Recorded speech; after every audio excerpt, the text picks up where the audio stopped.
Welcome to Role Plays. I'm Bobby, typically known as GM Bobby, and today we're going to level up your one-shot adventures. Before we get started, as with all our videos, we don't really focus on mechanics. You have books and about 1 million other videos out there to cover that kind of stuff. But instead, the role-playing and story opportunities they offer. But today, our examples are going to use Dungeons & Dragons. You don't have to use these ideas just with D&D, and personally, most of these I use for all of my one-shots now. Our first tip is actually the key to our newest one-shot streaming show, 3 Hour Heroes, and that's putting a timer on your game. This isn't a plug, but seriously, check it out if you're interested. It's live Fridays at 8 p.m. Pacific, 11 Eastern on Twitch, and here on YouTube. Anyways, I know I'm not the first person to suggest timers in games, but I'm not talking about a ticking clock to a scene. I mean, literally, you have this much time to save the day, complete the adventure, or else X happens. This being something that basically ends the game. It could be as simple as rocks fall, everyone dies. It could be the villain finishes some ritual or gets away. Basically, you're adding, in some ways, a lose status to the one shot. Now, before you get your pitchforks and go, you can't win at RPGs, let me explain, because I'm 100% on team, you do not try to win at tabletop RPGs. That's not what we're talking about here. The set timer does two big things to your one shot. The first one is a huge one for me and a lot of DMs I know, and it guarantees the one shot ends at the end of the session. So many one shots I've run or have been a part of either become 2 or even 3 shots, or even worse, the game ends after the session, but that's it. We just stop playing and nothing ever gets wrapped up. We didn't finish it on time, so I guess it never ends. With a ticking clock, you know when the session's over. Either you finished the adventure or the adventure finished you. The second thing the timer does is put pressure on your players, and yes, that can be a good thing. Knowing the game will end in a set time, and if they don't get things fixed, something bad happens, has been a huge help for me getting players that tend to go off track and derail games to stay a lot more focused. Doesn't mean there won't be distractions, side conversations, or basically shenanigans. Honestly, I hope not. I love that part of gaming. But that's still okay. The big thing is that it keeps a lot of players that might drag out a session much more focused. It's basically getting your players to want to take the main path instead of having to railroad them onto it. And yeah, that's not actually a railroad. It's called incentives. A little extra benefit that might depend on your table is to remember that some players prefer acting under pressure also, or an almost competitive feel the timer adds. And they may not even know this is what they like until they've experienced it. Our second tip is something that will take a bit of extra work on your part if your players are using pre-generated characters, or on the player's part if they're making their own characters, and that's pre-leveling your characters. Honestly, for one-shots, unless character gen is an integral part of the game, which also might be world building and all of that, some games are really cool like that, I'm a big supporter of pre-gens, but that's a totally different video. Obviously, not every one-shot has to be about being level 1 characters, and I'm not actually talking about playing at higher levels. What I'm talking about is having your characters made for the starting level the adventure begins at, so for us, let's just assume level 1, and then also having versions of those same characters for the next couple levels too. Then set up your one-shot to have events, quests, milestones, whatever you want, within the adventure that lets the characters level up mid-session. One-shots are a great way to show potential new players how great ttrpgs are, but huge facets of this type of game you just can't get in a single session. There's no real way to show someone how rewarding long-term character growth or plot development can be in a single session because, well, I just said it, it's long-term. But you can give them a taste of the endorphin rush that's leveling up, improving your character, gaining new abilities, all of that stuff. You want the characters pre-made with the extra levels ahead of time so the game doesn't just come to a sudden stop when it's time to level up. But if you're playing something like D&D, it's worth knowing that not only does Wizards of the Coast provide a bunch of pre-made characters on their website, all of those characters have pre-made versions of them from level 1 all the way to level 10. Which means if you're using that system, the work's already done for you. Now, as I said before, how your players gain their levels is really up to you as the DM. But my favorite version is actually our third and kind of last tip. Now, honestly, this last tip could have a whole video going in depth on it, and maybe one day it will. But right now, we're just going to talk a little bit about open adventure design. The basic idea is to not plot out a whole detailed thread of an adventure that they have to follow the line to.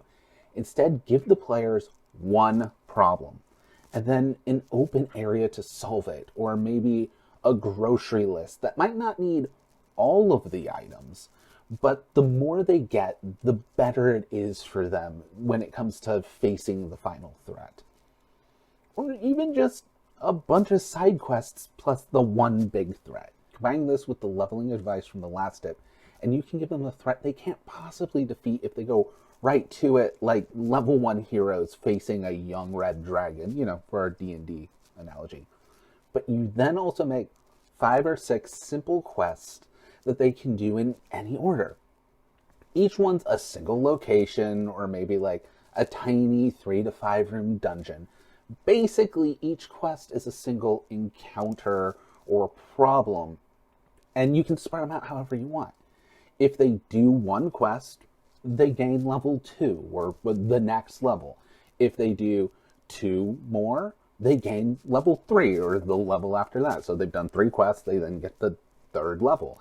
If they do all 6, they gain the 4th level. They go to level 4 if you start at level 1.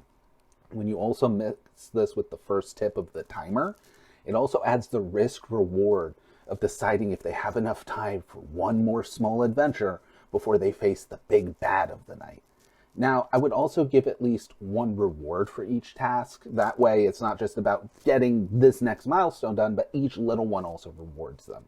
In a game like D&D, it might be a magic item that helps against the big bad, like an ice sword to fight that red dragon we talked about. Or it could be getting an NPC to come in and help in the final fight. Or even just useful information to make that final fight easier for them.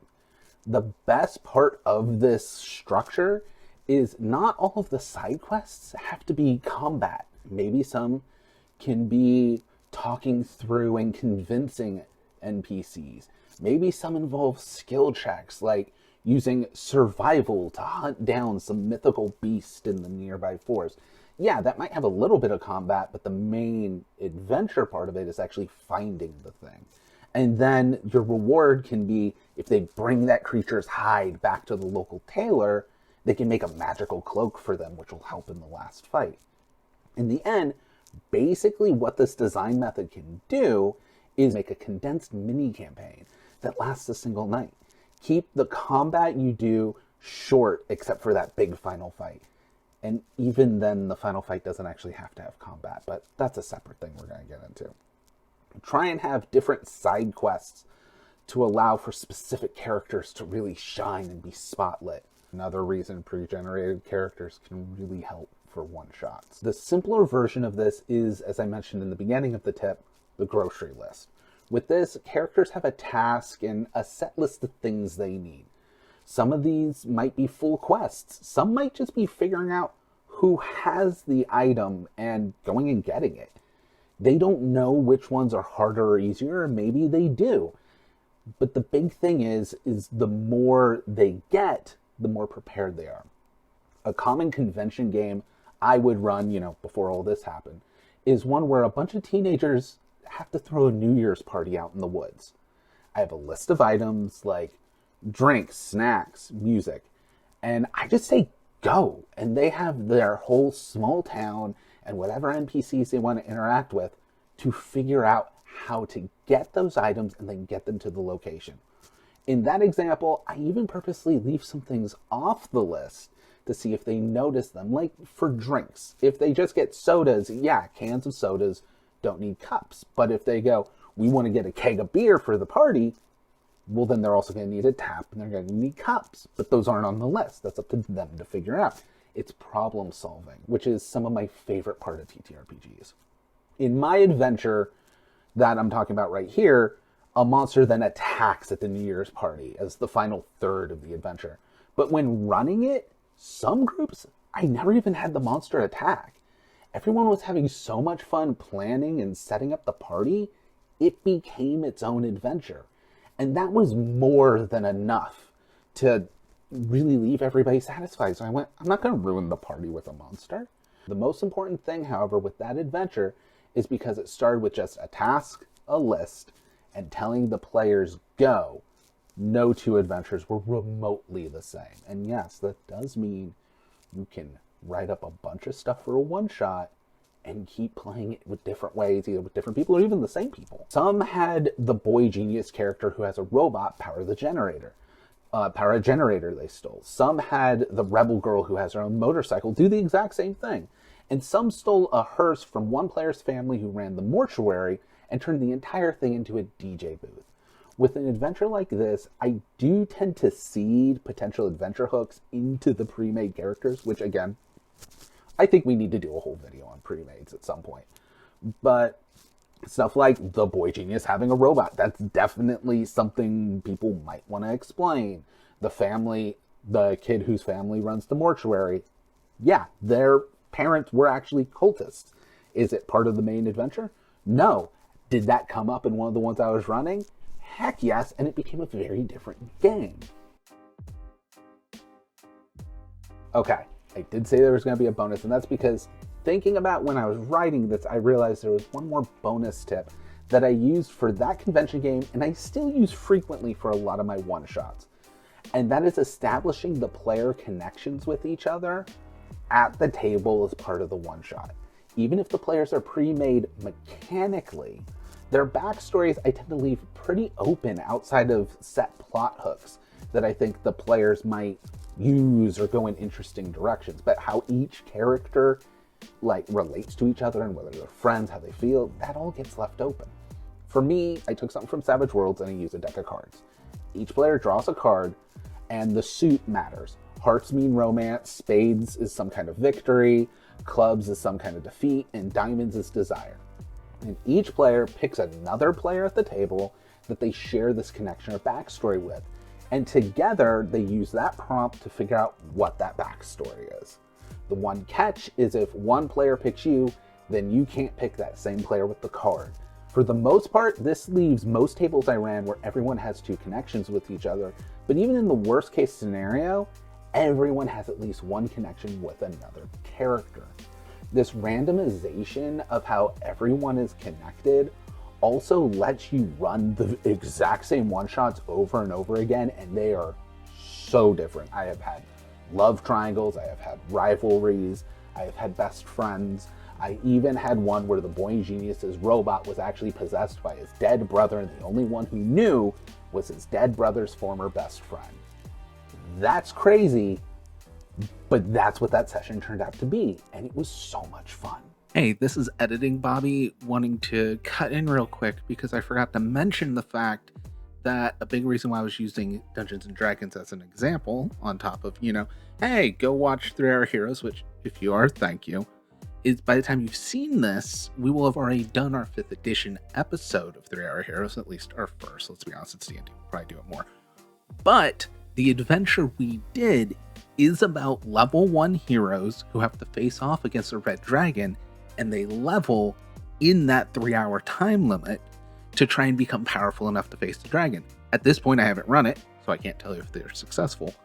But that adventure is available to our patrons as soon as that stream ended, which means for you guys, it's available right now.